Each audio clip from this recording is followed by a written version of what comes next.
యేసుక్రీస్తు నామంలో మీ అందరికీ నా హృదయపూర్వకమైన వందనాలు. దేవుడి దినమంతా మీకు తోడై ఉండి మిమ్మల్ని ఆశీర్వదించి దీవించి కాపాడునుగాక. పరిశుద్ధ గ్రంథంలో నుండి 18వ కీర్తన 48వ చరణాన్ని నేను చదువుతా ఉన్నాను. మీ పరిశుద్ధ గ్రంథమైన బైబిల్ తెరచి చూడండి. ఆయన నా శత్రువుల చేతిలో నుండి నన్ను విడిపించును. భక్తుడైన ఈ కీర్తనకారుడు తన కీర్తనలో ఒక శ్రేష్టమైన మాట రాస్తున్నారండి. ఈ మాట ఏ సందర్భంలో అతడు రాశారు అంటే, శత్రువుల చేతిలో చిక్కుబడిపోయాడు, శత్రువుల చేతిలో బంధించబడిపోయాడు, విడుదల పొందలేక నిస్సహాయ స్థితిలో పడిపోయిన సందర్భాలలో ఇక నా అనుకున్న ఏ ఒక్కరూ విడిపించలేరు అని తలంచిన క్షణములో దేవుని సన్నిధిలో చేరి ఓ చిన్న ప్రార్థన చేస్తున్నారు.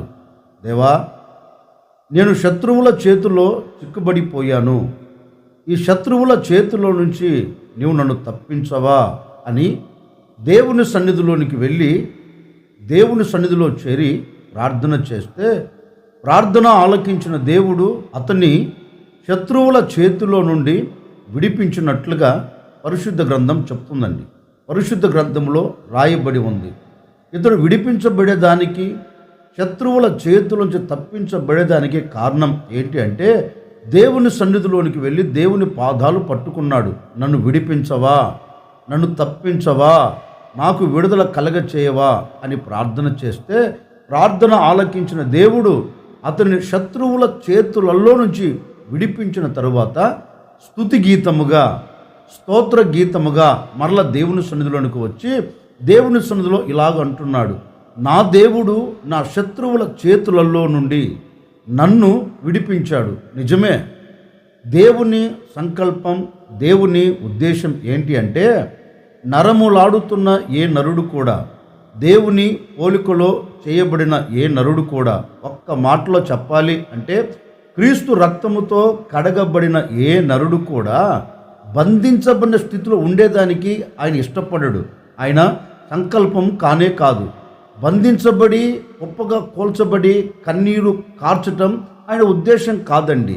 ఆయన ఉద్దేశం ఏంటి అంటే, ఆయన చేతులతో చేయబడిన నరుడు, ఆయన రక్తముతో కడగబడిన నరుడు స్వేచ్ఛగా ఉండాలి అని, స్వేచ్ఛగా బ్రతకాలని, ఎక్కడ కూడా బంధించబడకుండా, ఏ చోట కూడా పట్టబడకుండా, ఏ చోట కూడా చిక్కబడకుండా ఆయన చేతులతో చేయబడిన నరుడు స్వేచ్ఛగా ఉండాలి అని ఆయన సంకల్పం.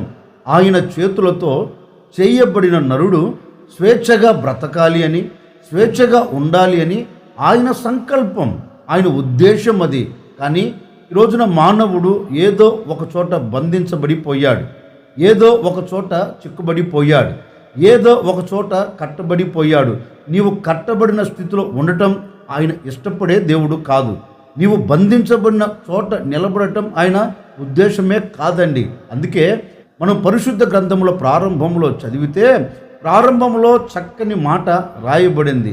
దేవుడు ఒక ఏదెను తోటను సిద్ధపరిచారు.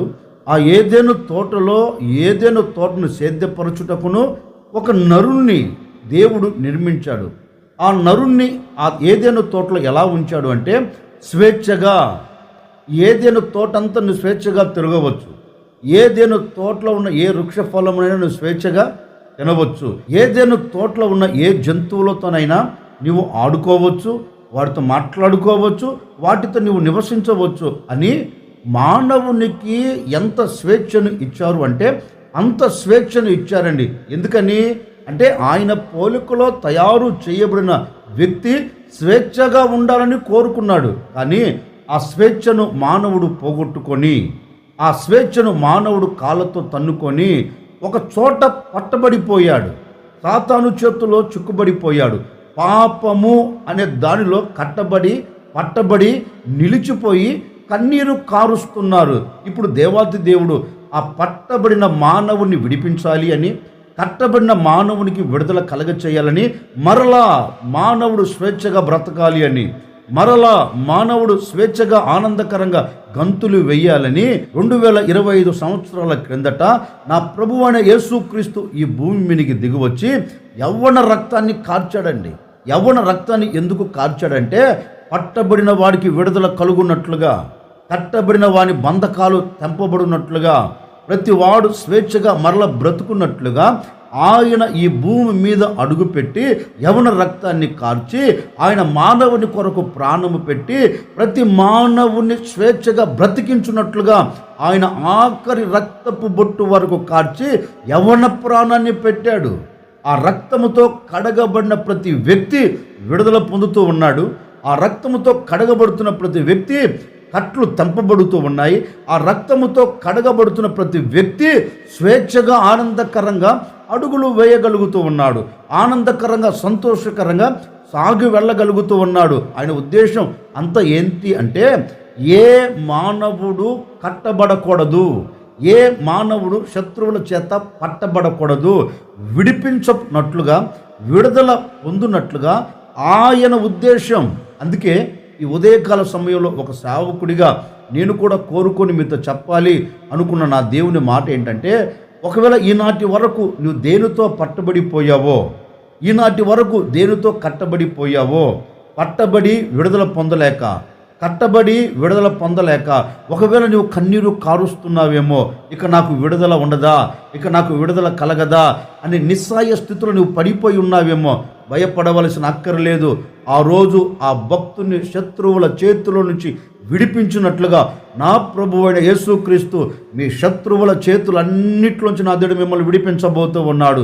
నీకు, నీ కుటుంబానికి, నీకు, నీ వ్యక్తిగత జీవితానికి, నీకు, నీ పిల్లలకు విడుదల మొదలయ్యింది. విడిపించే దేవుడు నీతో కూడా ఉండబోతూ ఉన్నాడు. నిన్ను విడిపించుటకు ఆయన నీ యొద్దకు దిగి రాబోతూ ఉన్నాడు. ఎక్కడ నీవు పట్టబడిపోయినా ఆ చోటు నుంచి నా దేవుడు మీ కుటుంబాలన్నింటినీ విడిపించబోతూ ఉన్నారు. నిశ్చయముగా కట్టబడి కన్నీరు కారుస్తున్నావేమో, పట్టబడి వేదన చెందుతున్నావేమో, భయపడవలసిన అక్కరే లేదండి. ఈ దినము నుండి ఆ దేవుడు నీ కుటుంబాన్ని విడిపించుటకు ఆయన నీ యొద్దకు దిగి రాబోతూ ఉన్నారు. అందుకే దేవుని వాక్యంలో కూడా రాయబడిన మాట ఏంటో తెలుసా? ఈ స్వాతంత్రం యేసుక్రీస్తు వలన మనకు కలిగెను. అంటే స్వాతంత్రం అంటే విడుదల ఎవరి వలన కలుగుతుంది? వాక్యం అంటుంది ప్రభువైన యేసుక్రీస్తు వలన. విడుదల ఎవరి వలన కలుగుతుంది? ప్రభువైన యేసుక్రీస్తు వలన విడుదల కలుగుతుందని వాక్యం సెలవిస్తుందండి. నా ప్రభువైన యేసుక్రీస్తు నీ కష్టములోంచి నిన్ను విడిపించబోతూ ఉన్నాడు. నీ నష్టములోంచి నిన్ను విడిపించబోతూ ఉన్నాడు. నీ కష్టములో నుండి, నీ నష్టములో నుండి, నీ బాధలో నుండి, నీ కన్నీరులో నుంచి నా ప్రభువైన యేసుక్రీస్తు మిమ్మల్ని అందరినీ విడిపించబోతూ ఉన్నారు. మిమ్మల్ని అందరినీ తప్పించబోతూ ఉన్నారు. ఇక మీదట నీ కుటుంబానికి ఏ బంధకాలు వేయబడకుండా, ఏ సంఖ్యలు వేయబడకుండా నా ప్రభువైన యేసుక్రీస్తు మిమ్మల్ని అందరినీ విడిపించునుగాక. అందుకే మరొక చోట కూడా రాయబడిన మాట ఏంటంటే, లూకా సువార్తలో ఒక శ్రేష్టమైన మాట రాయబడింది. ఆయన నన్ను అభిషేకించి ఉన్నారు, చెరలోనున్న వారికి విడుదల కలగచేయుటకు. అంటే యేసుక్రీస్తు వలన ఏం కలుగుతుందంటే చెరలో నుంచి విడుదల. ఏ చెర? పాపం అనే చెర కావచ్చు, ఏ చెర? బంధకాలు అనే చెర కావచ్చు, ఏ చెర? ఆర్థిక ఇబ్బందులు అనే చెర కావచ్చు, ఏ చెర? శ్రమ అనే చెర కావచ్చు, ఏ చెర? సమస్యలు అనే చెర కావచ్చు. ఏ చెరలో నువ్వు చిక్కబడిపోయినా నా ప్రభు ఈ దినాన ఆ చెరలన్నిటి నుంచి నిన్ను విడిపించబోతూ ఉన్నాడు. ఈ దినాన నా ప్రభువైన యేసుక్రీస్తు ఏ చెరలో నీవు ఉన్నా ఆ చెరలో నుండి నా దేవుడు నిన్ను తప్పించబోతూ ఉన్నారు. నీ ఆర్థిక సమస్య అనే చెరలో నుంచి నీకు విడుదల కలగబోతూ ఉంది. నీ సమస్య అనే చెరలో నుంచి నా దేవుడు నీకు విడుదల కలగ చేయబోతూ ఉన్నాడు. నీ అనారోగ్యం అనే చెరలో నుంచి నా ప్రభు నిన్ను విడిపించబోతూ ఉన్నారు. ఇక మీదట ఏ చెర నీ కుటుంబాన్ని ఆవరించకుండా, ఏ చెరలో నీవు నలపబడకుండా నా దేవుడు మీ చెరలన్నిటిలోంచి విడుదల కలగ చేయునుగాక. మీ చెరలన్నిటిలోంచి నా దేవుడు తప్పించునుగాక.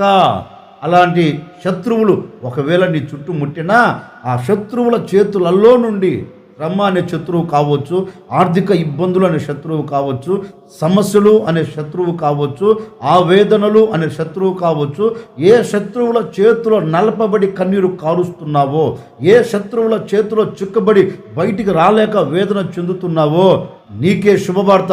ఈ దినము నుండి అన్ని విషయాల్లో నీకు విడుదల మొదలవ్వబోతూ ఉంది. విడిపించే దేవుడు నీతో కూడా అడుగులు వేయబోతూ ఉన్నాడు. నిన్ను విడిపించి ఆనందకరమైన చోట నా ప్రభువైన యేసుక్రీస్తుని నిలబెట్టబోతూ ఉన్నాడు. నీ గుండెకు తగిలిన గాయములో నుంచి విడిపించబడలేకపోతున్నావా? నీ శరీరమునకు తగిలిన గాయములో నుంచి విడుదల పొందలేకపోతూ ఉన్నావా? నీ కుటుంబానికి తగిలిన గాయములో నుంచి విడుదల పొందలేకపోతున్నావా? విడుదల మొదలయ్యింది, విడుదల మొదలయ్యింది. ఈ మాటలు వినుచూ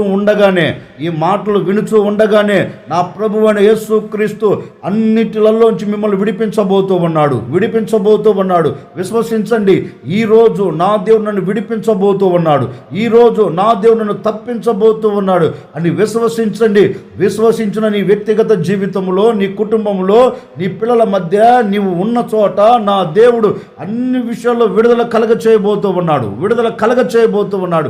విడిపించగలిగిన దేవుడు నీతో నిలిచి అన్ని విషయాలు నీకు సంతోషాన్ని కలగ చేయబోతూ ఉన్నాడు. అన్ని విషయాలు నిన్ను ఆశీర్వదించబోతూ ఉన్నాడు.